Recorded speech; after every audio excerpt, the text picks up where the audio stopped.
नमस्कार, शुभ सायंकाल। मैं आशा करता हूँ कि रविवार की शाम को आप सब लोग स्वास्थ्य का आनंद ले रहे होंगे, मौसम का आनंद ले रहे होंगे और सब खुश में होंगे। लेकिन जो खुश नहीं है उनकी खबर मैं दे रहा हूँ आज। टर्किश जो वुमेन है वो बिल्कुल खुश नहीं है और वो बहुत ही ज़्यादा परेशान है।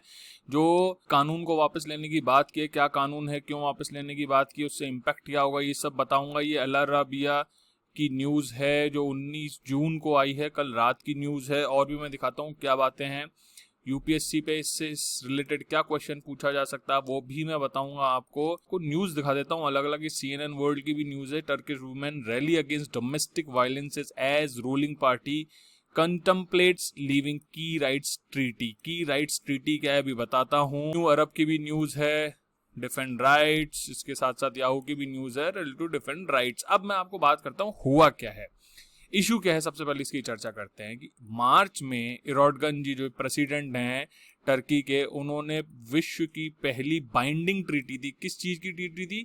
Prevent and combat violence against women, मतलब डोमेस्टिक वायलेंस एक्ट जो है उसके अगेंस्ट एक ट्रीटी थी। किसने की थी, कब की थी, क्या कहलाती है? वो कहलाती है इस्तांबुल कन्वेंशन। क्यों कहलाती है अभी बताऊंगा। उस इस्तांबुल कन्वेंशन से मार्च में बाहर आने की बात की थी। ये इस्तांबुल कन्वेंशन 2011 में 45 कंट्रियों द्वारा साइन किया गया था एंड द यूरोपियन यूनियन। की रिक्वायरमेंट क्या थी कि लेजिस्लेशन मतलब कानून बनाए जो गवर्नमेंट इसको साइन करती है और डोमेस्टिक वायलेंस जो है उसको खत्म करे। मैरिटल रेप और फीमेल जेनिटल म्यूटिलिएशन जो होता है, खतना भी जिसे शब्द कहा जाता है, उन अनुचित गतिविधियों को समाप्त किया जाए। दोबारा बोलता हूँ, मैरिटल रेप, फीमेल जेनिटल म्यूटिलिएशन जो होता है, खतना जैसी गतिविधियां हैं, घरेलू हिंसा है, शादी के बाद जो रेप होता है, उन सबको समाप्त करने के लिए ये जो इस्तांबुल कन्वेंशन है वो लाया गया था। अब बात क्या आ रही है कि वुमेन राइट ऑर्गेनाइजेशंस ने क्या कहा है कि गवर्नमेंट जो कंजर्वेटिव्स हैं, ऑर्थोडॉक्स हैं, उनके दबाव में आके इस ट्रीटी को छोड़ना चाहती है। और उनका कहना है, जो कंजर्वेटिव्स है उनका क्या कहना है कि इस ट्रीटी के कारण जो फैमिली यूनिटी है वो टूट गई है। वो कह रहे हैं कि खतना नहीं हो पा रहा तो परिवार टूट रहा है, अगर मैरिटल रेप नहीं हो रहा तो परिवार टूट रहा है, अगर घर में पत्नी को नहीं पीट पा रहे हैं तो परिवार टूट रहा है। ये उनका कहना है।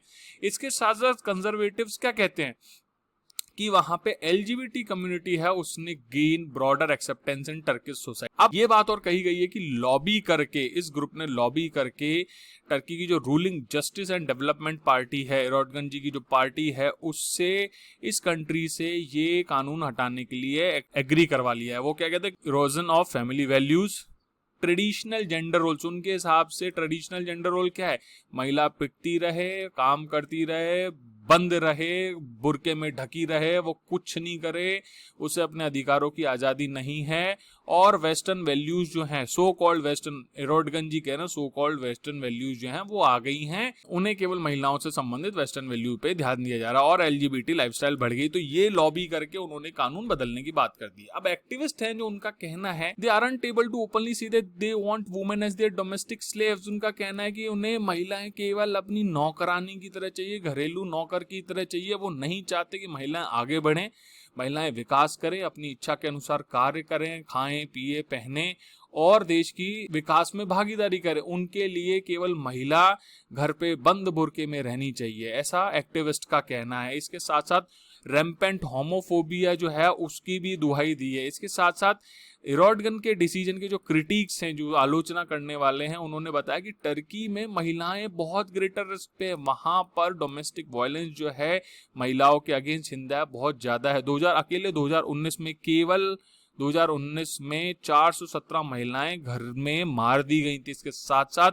पिछले साल 300 से अधिक महिलाएं मारी गई और इस साल अकेले जून से पहले तक 177 जो महिलाएं हैं उन्हें घरेलू हिंसा के माध्यम से मार दिया गया है। ये एक्टिविस्ट की रिपोर्ट है। इसके साथ साथ मैं आपको बताना चाहूंगा कि हुआ क्या। लगभग 1000 महिलाओं ने टर्की की जो एशियन साइड है उसमें इस्तांबुल में आंदोलन किया और कुछ ने रेनबो फ्लैग भी पहन रखा था। मैं एक तस्वीर दिखाऊंगा। ये तस्वीर जो है इसमें ये देखिए रेनबो फ्लैग भी है, इस रेनबो फ्लैग लगा के आए थे। इसके साथ साथ Istanbul convention is our rights नारे भी लगाए और इसके साथ साथ उन्होंने इस नीति को अगेंस्ट भी किया कि आप इस कानून से बाहर मत जाइए क्योंकि इसकी जरूरत है। अब मैं आपको बता दूं कि फॉर्मली जुलाई 1 को मतलब 1 जुलाई 2021 को टर्की इस कानून से बाहर चला जाएगा। इस्तांबुल कन्वेंशन, जैसे कि मैंने बताया कि इट इज अबाउट 2011 में पास हुआ था। काउंसिल ऑफ यूरोपियन कन्वेंशन ने किया था। ह्यूमन राइट्स ट्रीटी है काउंसिल ऑफ यूरोप की, against violence against women and domestic violence जैसी जो घटनाएं हैं, मैरिटल रेप है, घटनाएं, उन सब के अगेंस्ट पास किया गया था। टर्की ने 2011 में, Turkey was the first country 2012 में टू रेटिफाई द कन्वेंशन। इसके साथ साथ लगभग 45 जो कंट्रीज हैं उन्होंने ऐसा किया। अब टर्की खुद पहली कंट्री बन गई जो इसको छोड़ के जाना चाहती है। ठीक है, वर्तमान में एक खास बात और है कि इस्तांबुल कन्वेंशन है उसके खिलाफ भी विचार चल रहे हैं। कई कंट्रीज जैसे पोलैंड है, क्रोएशिया है, सर्बिया है, वो जो यूरोपियन कंट्रीज हैं वो इसको छोड़ने पे विचार कर रही हैं। तो ऐसा माना जा रहा है कि ये ग्लोबल लेवल पे जो एंटी जेंडर मूवमेंट है उसका एक पार्ट है कि महिलाओं को वापस से स्लेव और नौकरानी बना दो। अब चलते हैं यूपीएससी की तरफ। 2005 में in the year of 2005 India passed law which was called protection of women from domestic violence act 2005। Interesting बात देखिए आप, ये पूरे भारत पे लागू था लेकिन state of Jammu and Kashmir पे लागू नहीं था। ऐसे बहुत सारे कानून हैं जो पहले जम्मू कश्मीर पे लागू नहीं थे 2019 से पहले, लेकिन अब वो जम्मू कश्मीर में लागू है। महिलाओं की सुरक्षा अब जम्मू कश्मीर में इस कानून के अंतर्गत की जाती है। इसमें एग्रीव्ड वुमेन की डेफिनेशन दे रहा है। अब मैं आपको कुछ सैलिएंट फीचर बता देता हूँ protection of women from domestic violence act 2005 के। पहली चीज है फिजिकल और मेंटल इल ट्रीटमेंट की बात करता है। वाइफ और फीमेल लिव इन पार्टनर्स दोनों इंक्लूडेड है इसमें, वाइफ भी है और फीमेल लिव इन पार्टनर्स वो भी इंक्लूडेड है। उनके अगेंस्ट भी कोई अगर हिंसा होती है तो वो भी इंक्लूडेड हैं। इसके साथ साथ बहनों पे जो विधवाएं हैं या माताएं उनको भी इस कानून के अंतर्गत रखा गया है। Sisters, widows and mothers. Harassment of in the form of dowry, दहेज प्रथा को भी इस कानून के अंतर्गत रखा गया है। महिला को राइट टू सिक्योर हाउसिंग का अधिकार इसमें दिया गया कि अगर किसी महिला के साथ डोमेस्टिक वायलेंस होता है तो उसे घर से नहीं निकाला जाएगा, की सिक्योरिटी दी जाएगी। इसके साथ साथ अब्यूजर जो हरास करता है वुमेन को उसके वर्क प्लेस पे, वो भी इस कानून के अंतर्गत दंडनीय और प्रोटेक्शन मिलता है। इसके साथ साथ प्रोटेक्शन ऑफिसर्स और एनजीओज की भी व्यवस्था की गई है। ये एक नॉन बेलेबल, ये ध्यान रखिए, बेल नहीं मिलेगी इसमें। इस कानून में अगर आप डोमेस्टिक वायलेंस करते हैं, इस तरह की गतिविधि करते हैं तो आपको बेल नहीं मिलेगी। तो ये नॉन बेलेबल ऑफेंस इसके अंतर्गत माना जाता है। अब मैं आपको क्वेश्चन दे रहा हूं, उसको कोशिश कीजिएगा घर पे अटेम्प्ट करने की। बहुत सरल क्वेश्चन है।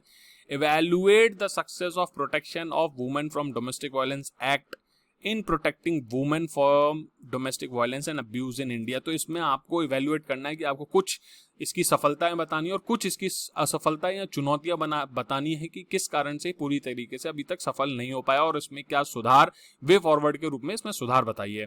आज के लिए इतना काफी है दोस्तों। जय हिंद, जय भारत।